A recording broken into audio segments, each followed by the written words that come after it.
मेरे प्रिय मित्रों, जय श्री राम। मैं मनोज भाई ज्योतिष आचार्य आज फिर आपके सम्मुख एक नए विषय को लेकर उपस्थित हुआ हूँ, जिसमें आज का मेरा विषय है नाड़ी दोष।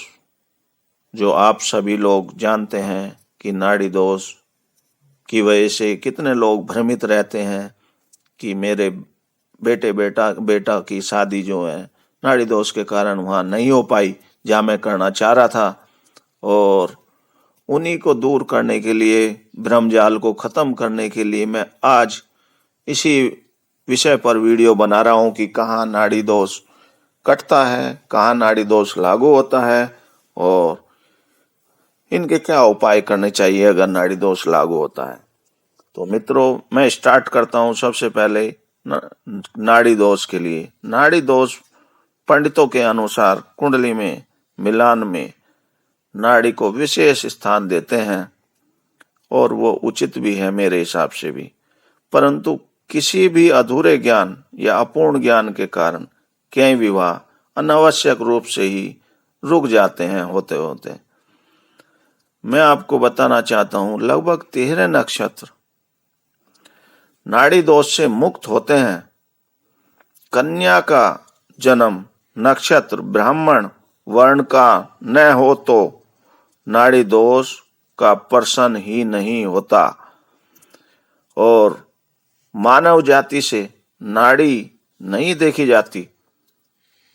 कन्या का जन्म नक्षत्र किस जाति का है, यह ही नाड़ी का सिद्धांत है कि आपको कन्या के जन्म का जो नक्षत्र है उसी को देखना है, उसी से आपको क्लियर होगा कि नाड़ी की क्या स्थिति है। नाड़ी से अभिप्राय इस प्रकार समझें आप। नाड़ी का पर्याय रज्जु अर्थात उसको बोलते हैं रस्सी। मानव के शरीर में व्याप्त रक्त वाहिनी रोग निदान के लिए भी आप देखते हैं कि आयुर्वेद में भी नाड़ी का प्रमुख स्थान है। कोई भी आयुर्वेद का वैद्य है वो नाड़ी देखकर ही आपकी सारी बीमारियों का हल बता देता है। और नारद पुराण में भी इसका वर्णन है और नारद पुराण के हिसाब से 5 नाड़ियों का नाम उसमें गिनाया गया है, दिया गया है। पहली है शिरो कंठ, दूसरी कुक्षी, कटी एवं पाद। ये नाड़ियों का वर्णन 5 किया गया है। परंतु इनका अगर हम बात करें डिटेल में तो शिरो का मतलब है सर, जिसका प्रभाव होता है मृत्यु। कंठ का मतलब है गला दोष, जिसका प्रभाव होता है गले पर। और कुक्षी का है नाभि, नाभि का कुप्रभाव होता है संतान पर, कष्ट पर। और कटी का होता है कमर और जिसका मतलब है निर्धनता और रात वगैरह। और पाद का मतलब होता है पैर, उसका कुप्रभाव होता है यात्रा या आधिक्य पर। परंतु उत्तर भारत में 3 ही नाड़ी प्रचलित है और ये तीनों नाड़ियों का नाम है आदि, मध्य और अंत्य। और इनका जो विवाह में मिलान करते हैं, क्योंकि उत्तर भारत में उत्तर प्रदेश हो, चाहे हरियाणा हो, चाहे राजस्थान हो, और उत्तर भारत में ही इनको तीनों नाड़ियों की महत्व होती है। और इन्हीं का मिलान हम कुंडली में जब शादी विवाह का बात करते हैं तो इन्हीं को तीनों को देखते हैं। और उत्तर भारत में 3 नाड़ियों को मानते हैं, इसमें यह भेद भी है। दक्षिण में 5 नाड़ियां हैं और अन्य कई स्टेट जो अदर पढ़ते हैं उनमें 4 ही नाड़ी का प्रचलन है। उत्तर भारत में केवल ये 3 ही है मूल नाड़ी। वैसे मूल नाड़ी जो है इनकी 5 होती हैं, परंतु 3 पर विचार करते हैं क्योंकि हम भी उत्तर भारत से ही हैं। इसलिए तो नाड़ी दोष नियम कैसे लागू होगा ये भी आपको बताते हैं। सामान्य नियम वर कन्या के जन्म नक्षत्र में यदि एक ही नाड़ी समूह में हो तो नाड़ी दोष होता है। और किसी भी नियम को लागू होने की शर्त होती है उन विशिष्ट परिस्थितियों में ही कोई नियम लागू होता है। जैसे कि अब मैं बात करता हूं नाड़ी दोष देखना कैसे देखेंगे। कन्या के नक्षत्र से प्रारंभ करना चाहिए नाड़ी दोष देखना। ज्योतिष में व्यक्ति की जाति का कोई स्थान नहीं होता।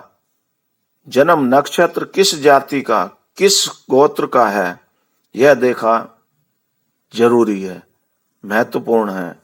और कन्या का जन्म नक्षत्र यदि ब्राह्मण जाति का है तो नाड़ी दोष पर विचार करना चाहिए, उसमें नाड़ी दोष लागू होगा। अब और बात करते हैं कि जन्म नक्षत्र जिस गोत्र एवं जाति का है वह महत्वपूर्ण है। मनुष्य की जाति कदापि नहीं सर्पाकार नाड़ी चक्र के पास के नक्षत्र विशेष हानिप्रद होते हैं। जैसे अश्वनी आद्रा, पुनर्वसु उफा, हस्त ज्येष्ठा, मूल, शतभिषा, रोहिणी, अश्लेषा, मघा, स्वाति और विशाखा, उषा, श्रवण, रेवती, भरणी, मृगशिरा, पुण्य, पूषा, चित्रा, अनुराधा, पुषा, धनिष्ठा, इन पर पड़ता है नाड़ी दोष का असर। तो अब इनके लिए हम आपको डिटेल में खोलते हैं। अनेक नक्षत्रों में नाड़ी दोष नहीं होता, ये मेरे विचार की बात नहीं है, वरन अनेक ग्रंथों में भी उल्लेखित है। अब हम बात करते हैं कि वे कौन से वो हैं नक्षत्र जिनमें जो है नाड़ी दोष नहीं होता। उनमें है विशाखा, आंध्रा, आद्रा जो बोलते हैं, आंध्रा बोलते हैं उसको, श्रवण, रोहिणी, पुण्य, भरणी, पूर्वा भाद्रपद, मघा में से किसी एक ही नक्षत्र में दोनों का जन्म हो तो नाड़ी दोष नहीं होगा। यदि स्त्री पुरुष की तारा भी एक ही हो तो वो श्रेष्ठ होता है। और अब अगर दूसरे सूत्र की बात करें हम तो पूर्वा भाद्रपद, अनुराधा, धनिष्ठा, विशाखा, भरणी, कृत्तिका, हस्त, अश्लेषा, शा और पुष्य, श्रवण में भी किसी एक में वर कन्या का जन्म हो तो भी नाड़ी दोष नहीं लगता, नहीं रहता उसमें। अब अगर हम बात करते हैं राशियों की कि आप किसी एक ही नक्षत्र में जन्म होने पर भी नाड़ी दोष जब नहीं लगता, तो अब बात करेंगे राशियों के लिए। मिथुन, कन्या, धनु, मीन, वृष, तुला, इन राशियों में से कोई एक राशि वर या कन्या की एक साथ हो तो नहीं दोष लगेगा। तो आपको ये भी मैंने क्लियर करा, अगर इन राशियों में से कोई भी कन्या की राशि और वर की राशि है तो एक साथ में है तो नाड़ी दोष नहीं लगेगा उसमें भी। अब अगले सूत्र की बात करते हैं तो हम विवाह निसर्ग पुस्तक शुभ ग्रहों और बुध, गुरु, शुक्र यदि दोनों की राशियों के स्वामी भी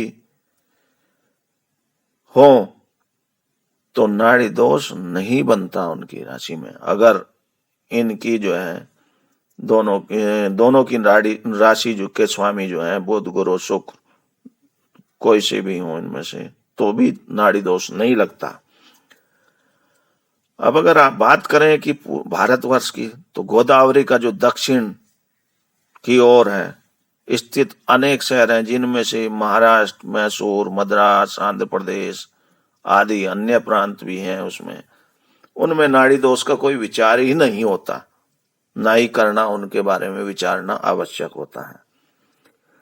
अब यदि वर वधु की राशि एक ही हो किंतु नक्षत्र चरण अलग अलग हो तो नाड़ी दोष नहीं होता। ये भी आप नोट करें कि यदि वर वधु की राशि एक ही हो किंतु नक्षत्र चरण अलग अलग हो तो भी नाड़ी दोष नहीं लगेगा। आज की मेरी वीडियो कुछ लंबी होगी क्योंकि मैं सारे सूत्र आपको बता रहा हूं, इसलिए आपको शुरू से अंत तक इसको सुनना होगा। अब बात करता हूं आगे में। परंतु 1, 4 या 2, 3 अर्थात प्रथम एवं चतुर्थ चरण दोनों का हो या दूसरा चरण एवं तीसरा चरण हो तो नाड़ी दोष बनता है। ये भी ध्यान रखना। दोनों की राशि एक हो परंतु नक्षत्र अलग अलग हो तो भी नाड़ी दोष नहीं होता। ये भी आप नोट कर लें, इसको ध्यान रखना।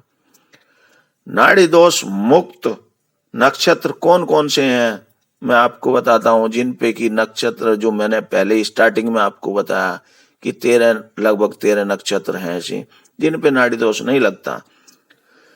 वो नक्षत्र हैं कृतिका, रोहिणी, मृगशिरा, आंद्रा, पुष्य, ज्येष्ठा, श्रावण, उत्तरा भाद्रपद एवं रेवती। इनमें वर वधु का जन्म हो तो भी नाड़ी दोष नहीं लगता। अब अगला सूत्र मैं बताता हूं, नाड़ी दोष मुक्त राशियां कौन सी हैं।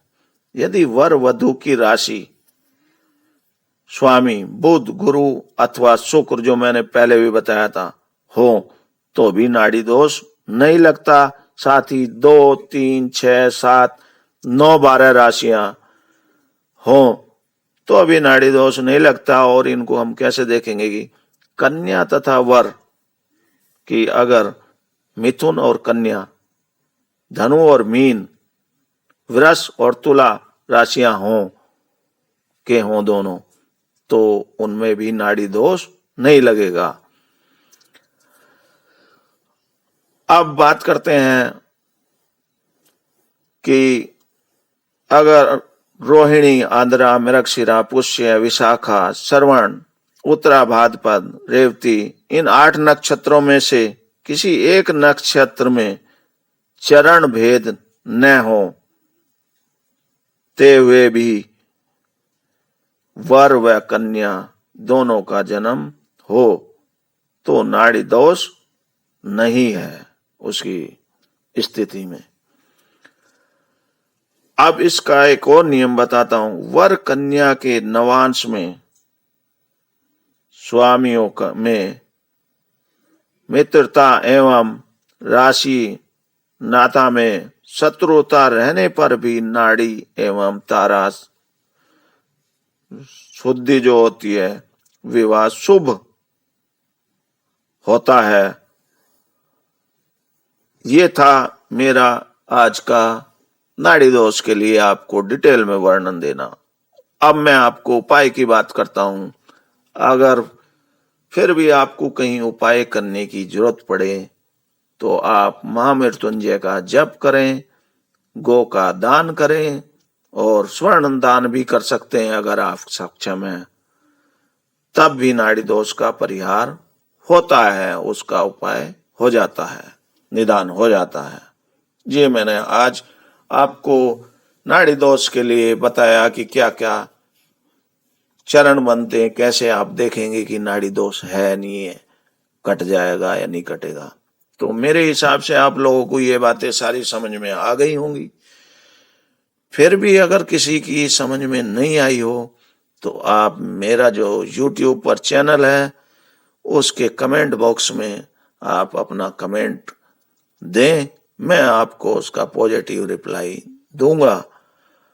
और साथ ही आप लोगों से मेरी फिर रिक्वेस्ट है कि मेरे चैनल को प्लीज लाइक, सब्सक्राइब और बेल आइकन जरूर दबाएं, जिससे मेरे चैनल को अगर आप सब्सक्राइब करेंगे, जिन भाइयों ने नहीं किया है उनसे रिक्वेस्ट है कि जरूर करें, जिन भाइयों ने किया है उसके लिए धन्यवाद।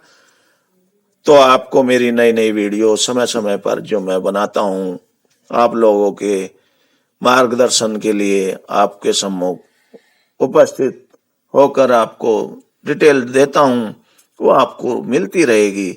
और आपका जो भी मेरे से हेल्प हो सकती है, मैं उसके लिए करने के लिए हमेशा तैयार रहता हूं, जिससे मेरा भी उत्साहवर्धन होता रहे। और मेरी अगर वीडियो अच्छी लगी है आपको, तो इसको लाइक और शेयर जरूर करें और बताएं कि मेरे को कैसी वीडियो लगी है। तो इन्हीं से बाद मैं अपनी वाणी को विराम देता हूं। कल फिर मैं एक नए विषय को लेकर आपके सम्मुख उपस्थित हूँ। जय श्री राम।